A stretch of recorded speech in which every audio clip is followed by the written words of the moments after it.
Okay, let's unpack this. When you hear workplace stress, well, your mind probably goes straight to individual burnout, right?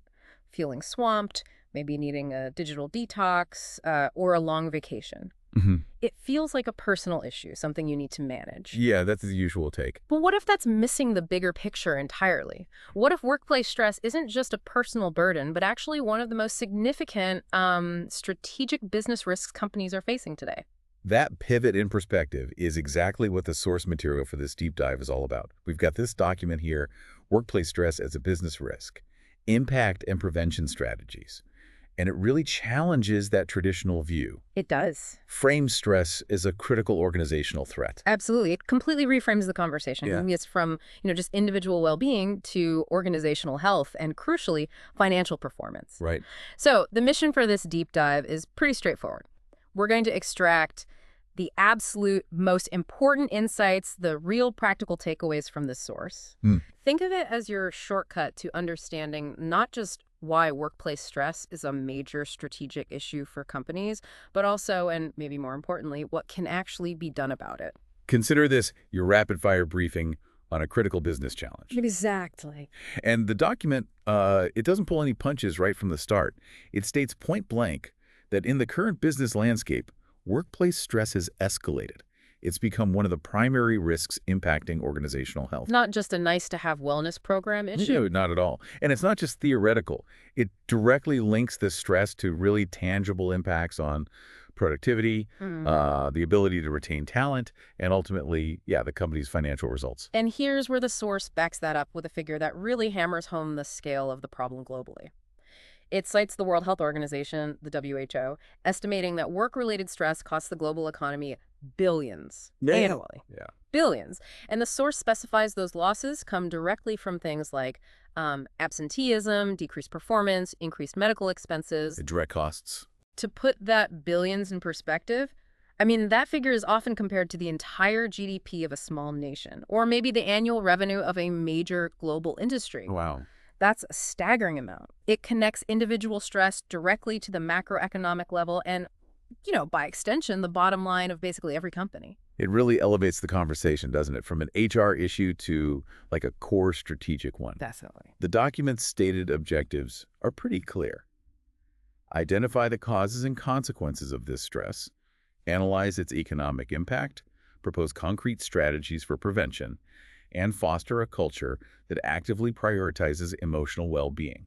Holistic approach. Yeah, it aims for a truly holistic approach. Okay, so let's dive into the roots of the problem then. What does the source identify as the main culprits, the things contributing to these high levels of workplace stress? Well, it lists several key factors, starting with work overload. This is, excessive demands on employees, constant tight deadlines, consistently long working hours. The classic one, right? Just buried. It's perhaps the most intuitive one, feeling buried under the sheer volume of tasks. And the source really nails that. It's the sheer volume and that constant pressure, isn't it? Beyond just having too much to do, what else makes the list? Lack of control is a significant factor. This is when employees feel they have little autonomy over their own decisions, how they structure their work, or even their work environment. Right. When you can't influence your day-to-day, Right. it can be incredibly frustrating. That makes a lot of sense, feeling powerless over your own work process. The document also points to the quality of the work environment itself, doesn't it? Absolutely. A toxic work environment characterized by poor communication, Right. unresolved interpersonal conflicts, maybe an authoritarian style of leadership. That's a major stress generator. Oh, yeah. Relationship dynamics at work are critical. Conflict and feeling unsupported by leadership, those are huge stress triggers. What about job stability? Is that in there? Yes, insecurity is listed. This stems from job insecurity concerns about layoffs or sudden, maybe poorly communicated organizational changes that leave people feeling unstable. That constant uncertainty. Exactly. And a more contemporary cause the source highlights is technostress. Technostress. Tell me more. It's the pressure to constantly adapt to new digital tools, the expectation of being always on, constantly connected, available. Even outside work hours. Yeah, even outside of traditional work hours. That blurring of lines adds a unique layer of stress today. Right, that constant pinging and the feeling you're always on call. Okay, so those are the key causes the document identifies. Overload, lack of control, toxic environment, insecurity, and this technostress. But the real punch of this document, as you mentioned, is how it explicitly links these causes directly to consequences for the business.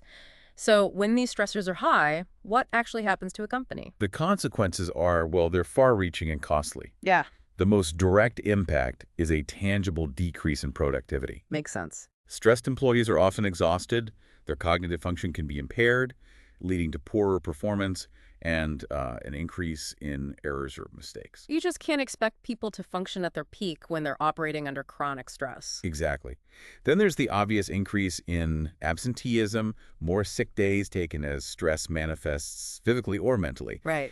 But the source also highlights the equally damaging phenomenon of presenteeism. Ah, yes, presenteeism. They're physically at their desk, but... Precisely. They're present physically, but mentally checked out, working without motivation, disengaged, contributing far less effectively than they could be. warming a seat, but not really moving the needle, as they say. Exactly that. They're warming a seat, but not moving the needle. And that feels like something that's maybe harder to measure, but potentially just as costly, if not more so, than absenteeism. Definitely. Yeah. What other consequences does the document detail?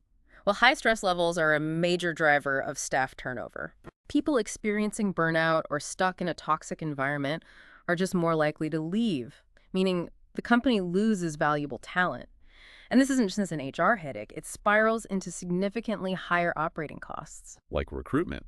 Yeah, think about the expense of recruiting, hiring, training replacements. The document even mentions potential legal costs associated with stress-related claims or issues. Wow, okay. So it hits profitability directly through lost talent and increased costs. For sure. And the source adds another crucial consequence, damage to the company's reputation. Right. How so? Well, in a competitive job market, a company known for having high stress levels or a bad culture really struggles to attract top talent. Word gets out, right? Bad Glassdoor reviews. Exactly. And it becomes a distinct disadvantage when you're vying for skilled individuals. So the document builds a very strong kind of data-driven case for why companies absolutely must care about workplace stress. It does. It's not just about being a compassionate employer, although that's important too. It's hitting them directly. Productivity, operational costs, talent acquisition, retention, brand reputation. That's a fundamental business issue. Totally. Okay, so acknowledging the problem and its costs is step one. What concrete strategies does the source propose for actually reducing this stress within an organization? It offers a pretty comprehensive suite of practical strategies. It suggests starting with a psychosocial risk assessment. Okay, and just for clarity, what does that actually entail? What is that? So this isn't just like a simple employee satisfaction survey. It's a more specialized assessment using validated tools to measure the actual stressors inherent in the work environment itself. Okay. Things like workload demands, level of control, support systems, relationships with colleagues and managers, role clarity, that kind of thing. So digging deeper than just, are you happy? Exactly. It helps identify specific hotspots causing stress within that specific organization. You can't effectively fix what you haven't accurately diagnosed first. That makes perfect sense. Get a clear picture of the problem before you start throwing solutions at it. What's next on the list of strategies? Introducing workplace flexibility. This involves implementing adaptable schedules, offering remote work options where it's feasible, and developing policies that genuinely support work-life balance, rather than just, paying lip service to it. Right, giving people more agency over how and when they work that directly addresses that lack of control cause we talked about earlier. Precisely. The source also strongly advocates for providing training in stress management for employees. Okay. This could include workshops on, say, mindfulness techniques, resilience building, emotional regulation strategies, basically equipping individuals with tools to navigate those inevitable workplace pressures. So offering employees resources to cope. But it's not just on the individual, right? The document also emphasizes the critical role of leadership here. Crucially, yes. It highlights the need for training for leaders, particularly middle management, focusing on developing empathetic leadership skills, fostering assertive and clear communication, and actively supporting their teams. Because managers have such a direct impact. Exactly. Leaders are instrumental in shaping the daily experience and can either exacerbate or hopefully alleviate stress, depending on their approach. What about recognizing employee contributions? Does that come up? Yes. Recognition and positive feedback are listed as essential strategies.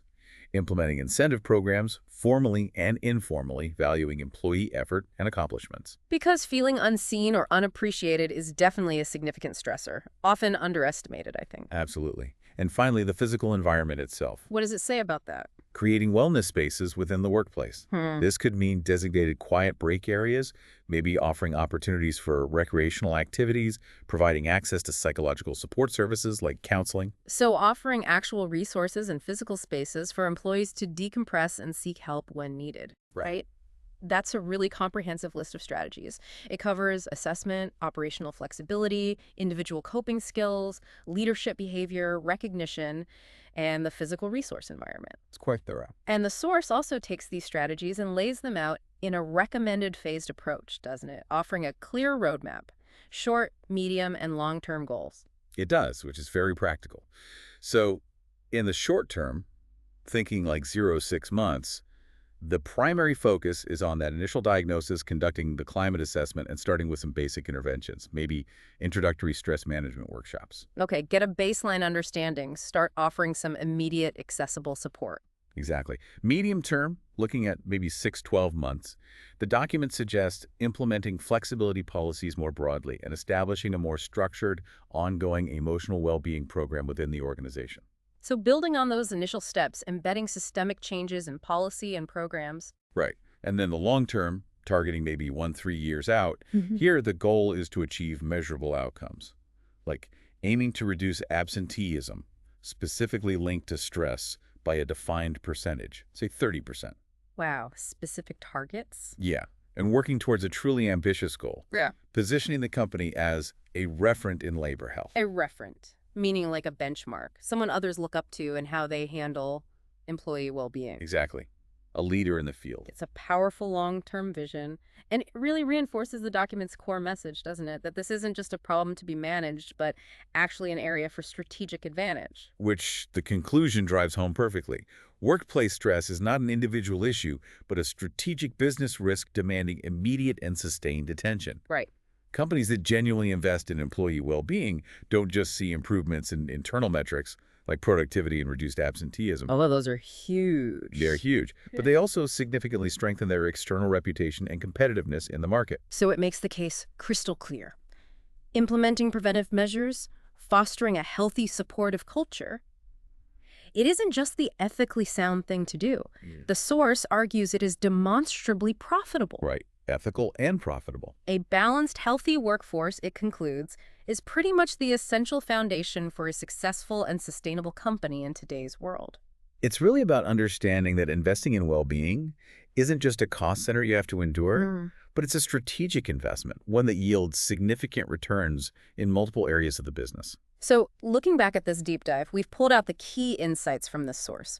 The specific causes of workplace stress, the serious tangible consequences for companies, everything from lost productivity and higher operational costs to damaged reputation and difficulty attracting talent. And the concrete strategies, even that phased approach that the document suggests for tackling this head on. The key takeaway seems undeniable. Investing in employee well-being isn't just nice to have or some luxury for good times. The source frames it as essential for a company's productivity, competitiveness, and long-term financial health. It is both ethical and profitable. That's the bottom line. Absolutely. And this really brings us back to that ambitious long-term goal the source mentions, aiming to be a referent in labor health. Yeah, that's such a fascinating idea. How does a company move from just managing stress, putting out fires, to actually being a leader in fostering health? It's a great question. Yeah. How might a company not just reduce stress as a problem to mitigate, but actively leverage that reputation for prioritizing employee well-being as a core strategic advantage? Right. Think beyond just the internal benefits, like reducing absenteeism. Exactly. Could it become a magnet for top talent? Could it enhance their brand identity in a way that even impacts customer perception? Interesting. How might a reputation for genuinely prioritizing employee health translate into a competitive edge in, say, innovation or market position? Could prioritizing well-being become part of a company's core brand identity, something that not only helps retain employees, but actually gives them an advantage in attracting the best, most innovative talent out there? Exactly. It's something to really consider as you think about the future of work. Definitely. Something for you listening to mull over as you go forward.